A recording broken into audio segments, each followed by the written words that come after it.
Bonjour à toutes et à tous, bienvenue dans votre journal de la mi-journée sur TV Vendée en ce lundi 17 mars.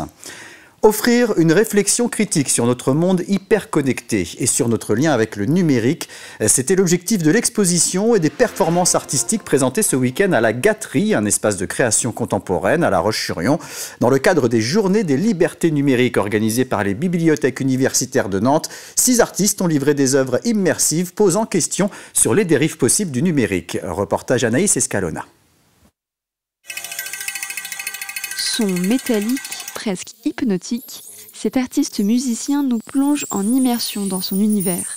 Une expérience sonore inédite. Mon but, c'est déjà de m'amuser avec le son et puis de communiquer le plaisir de l'écoute en fait, aux autres. Parce que je pense qu'il y a énormément de gens qui connaissent énormément de morceaux de musique, mais qui n'ont jamais eu l'occasion de les écouter dans un vrai contexte studio ou un vrai contexte stéréophonique pour le coup. Je pense qu'il y a très peu de gens qui ont fait une expérience un jour de l'écoute, une expérience de l'écoute. Ne serait-ce que d'écouter les oiseaux par exemple. Un merle extraordinaire. Ici, les instruments sont détournés. La harpe devient un terrain d'expérimentation. Juste en face, des machines, des câbles, des sons étranges. Chaque élément nous mène à la réflexion.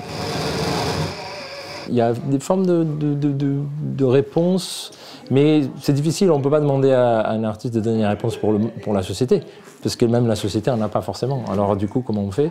On se pose des questions, on essaie d'y répondre par des œuvres, et après c'est le public aussi qui vient visiter, qui se crée lui-même des réponses et des questions. Une réflexion sur notre rapport au numérique, comment il façonne nos vies et nos perceptions. Ça touche le grand public parce que tout le monde, on est tous environnés de numérique ou alors on est en fracture numérique si on est peu entouré par le numérique. Et donc pouvoir proposer des événements de différents formats pour tous les publics, du public expert au public totalement novice en la matière, permet à chacun en fait de venir se documenter ou pratiquer un art ou autre, ou aller voir un film qui questionne notre vie d'aujourd'hui. Malgré la coupe des subventions régionales, la Gâterie continue ses projets. La prochaine Natura Strata commence le 22 mars. Un rendez-vous à ne pas manquer pour soutenir la culture locale. Amener les secours au plus près des habitations, des entreprises ou des exploitations agricoles, c'est le but du dispositif DECI pour Défense extérieure contre l'incendie. Il s'agit d'un partenariat entre les services de l'État, le SDIS, les communes et les collectivités, mais aussi Vendée-Eau. Près de la moitié des communes vendéennes sont engagées dans cette démarche. 61 sont dans une phase active et 16 l'ont achevé. Un point d'étape a été réalisé vendredi dernier à Vendrennes, la première commune vendéenne à s'être lancée dans ce dispositif. Depuis tout temps, en fait, le réseau d'eau potable a assuré la couverture incendie.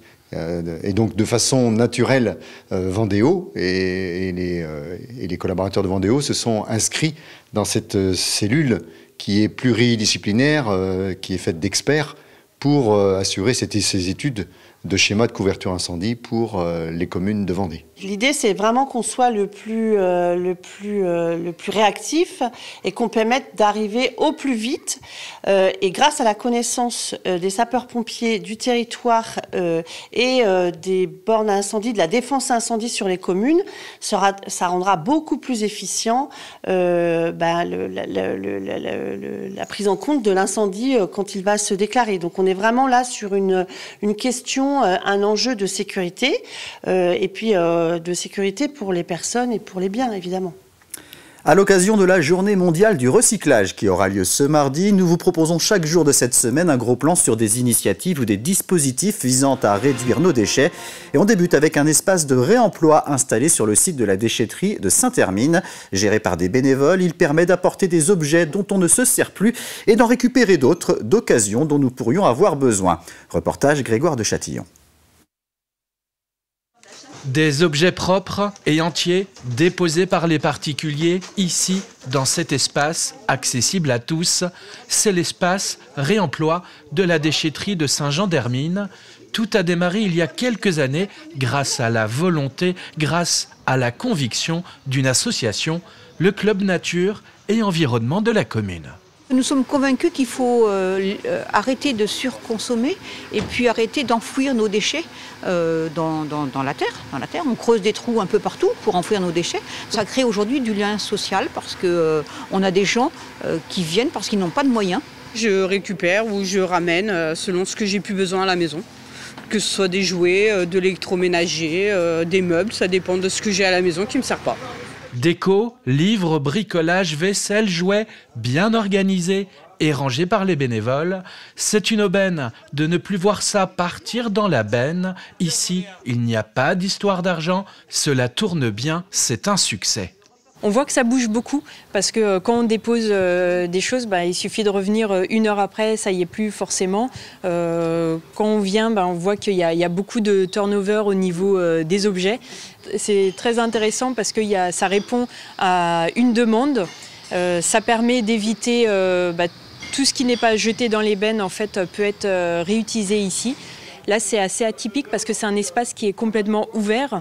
Donc, les bénévoles essayent d'être présents un maximum du temps pour justement garder cette organisation, pouvoir faire de la sensibilisation pour expliquer aux personnes. Ce qui est gratuit est rare. Il est recommandé de ne pas en abuser. Notez qu'il est également interdit de se servir pour revendre. Ce week-end avait lieu l'opération J'aime ma nature propre un peu partout en France. Une grande opération de nettoyage de déchets avec du matériel mis à disposition des participants. En Vendée, la Fédération des chasseurs a organisé l'événement en mettant en place des collectes dans 12 communes. C'était le cas à Couex par exemple, samedi matin. Une vingtaine de personnes se sont réparties le travail sur 5 circuits de ramassage. On a pour objectif de mener des actions de préservation de la biodiversité.